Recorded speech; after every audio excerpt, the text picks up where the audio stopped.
नमस्कार दोस्तों, कैसे हैं आप सभी? मैं आशा करती हूँ कि आप लोग अच्छे होंगे। तो चलिए स्टार्ट करते हैं आज की कहानी को। दमयंती जी के घर में आज भागम भाग का माहौल है।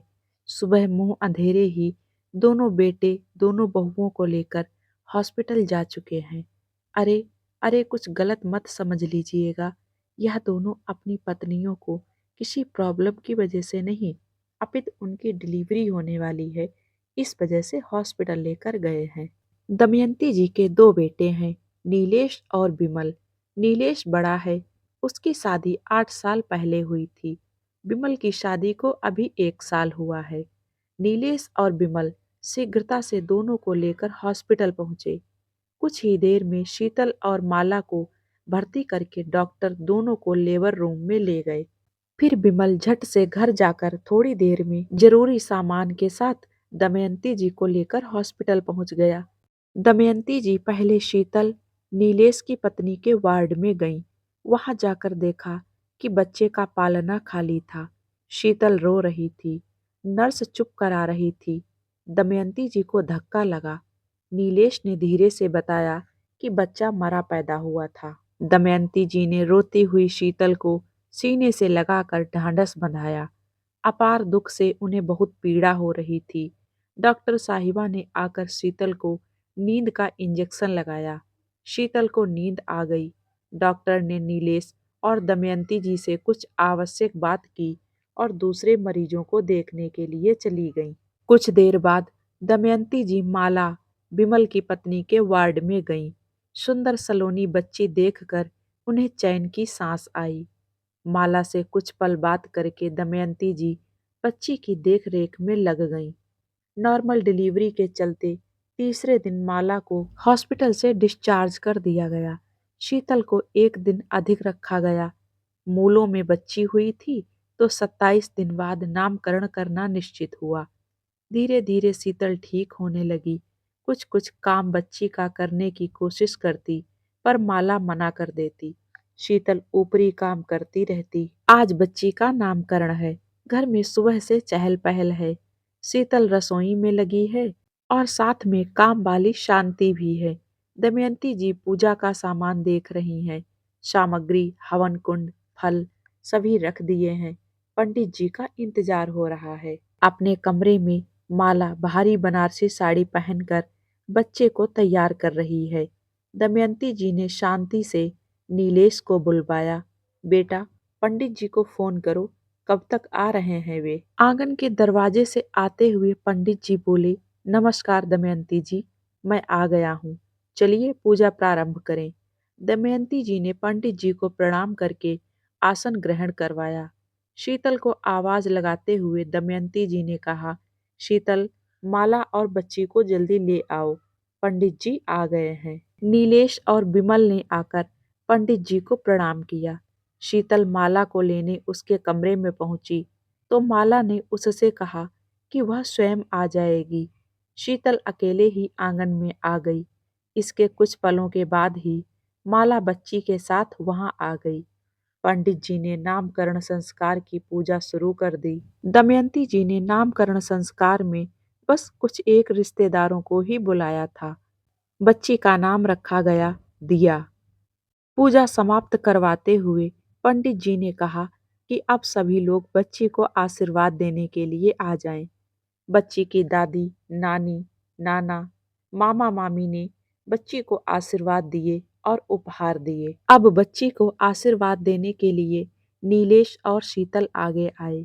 नीलेश के आशीर्वाद देने के बाद माला ने कहा, बच्ची को भूख लग गई है, दूध पिलाकर सुला देती हूँ। दमयंती जी को अजीब लगा। उन्होंने कहा, माला, 2 मिनट की तो बात है। शीतल भी तो दिया को आशीर्वाद देगी, उसके बाद दिया को ले जाना। माला ने ऊंची आवाज में कहा, जिनके नसीब में बच्चों का सुख नहीं है, उनसे अपनी बच्ची को आशीर्वाद दिलाने की मुझे जरूरत नहीं है। खुद की सूनी गोद है, वो मेरी बेटी को क्या आशीर्वाद देंगी? दमयंती जी ने चौंक कर कहा, क्या बोल रही हो बहू? ठीक ही तो कह रही हूँ माँ जी, वो क्या आशीर्वाद देंगी जिनके खुद को बच्चा नहीं है।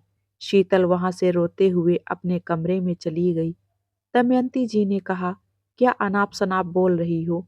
नीलेश भी शीतल के पीछे पीछे कमरे में चला गया। इतने में बिमल भी माला की हाँ में हाँ मिलाते हुए बोला, हाँ माला सही ही तो कह रही है माँ जी। भाभी से क्या आशीर्वाद लेना, उनके कोई संतान नहीं है। दमयंती जी बिना कुछ कहे नीलेश के कमरे में जाकर नीलेश और शीतल को बाहर ले आईं। शीतल को माला के सामने लाकर उन्होंने माला से कहा, तुम शीतल से आशीर्वाद दिलवाना अपनी बच्ची के लिए बुरा समझ रही हो। माँ जी, कुछ अपशगुन हो गया तो भाभी को कमरे में से भेज दीजिए।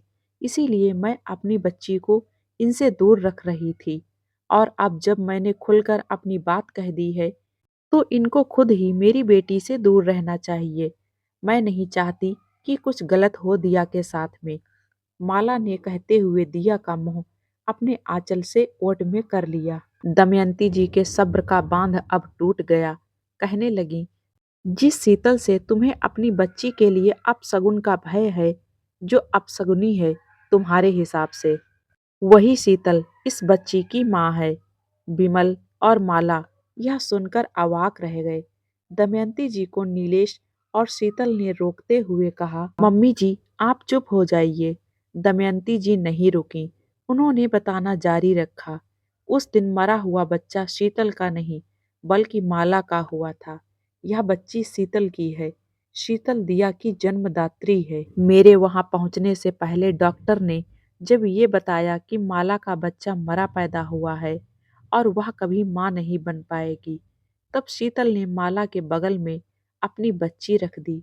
शीतल के त्याग के कारण ही तुम बच्ची का सुख ले रही हो, समझी। बिमल को यह बात इसलिए नहीं पता है क्योंकि वह मुझे लेने घर आया था जब यह सब हुआ था। दमयंती जी ने तनिक ठहर कर कहा, आज तुम शीतल को अपशगुनी कह रही हो, जिसने अपनी गोद सूनी करके तुम्हारी गोद में अपनी बेटी डाल दी। एक पल नहीं लगाया, जबकि शादी के इतने वर्षों बाद उसे माँ बनने का सौभाग्य मिला था।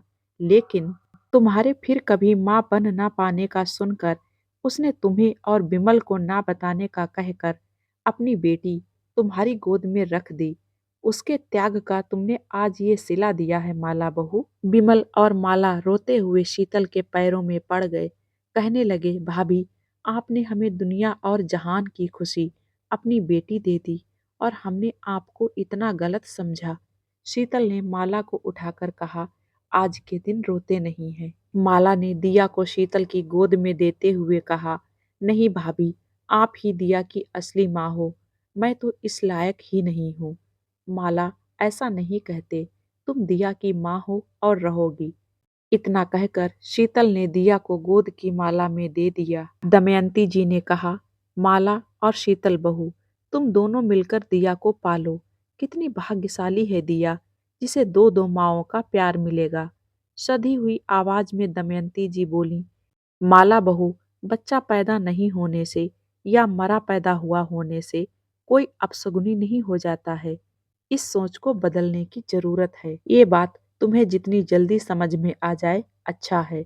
तुम शीतल को उल्टा सीधा कह रही थी, उल्टा तुम स्वयं कभी आगे माँ नहीं बन पाओगी। माला ने हाथ जोड़कर सबसे अपनी गलत सोच के लिए माफी मांगी। बिमल ने भी सभी से हाथ जोड़कर माफी मांग ली। दोस्तों, उम्मीद करूंगी कि ये कहानी आप लोगों को पसंद आएगी। पसंद आए तो प्लीज वीडियो को लाइक, शेयर और दोस्तों में शेयर करना बिल्कुल ना भूलें। मिलते हैं एक और प्यारी सी कहानी के साथ में। Thank you.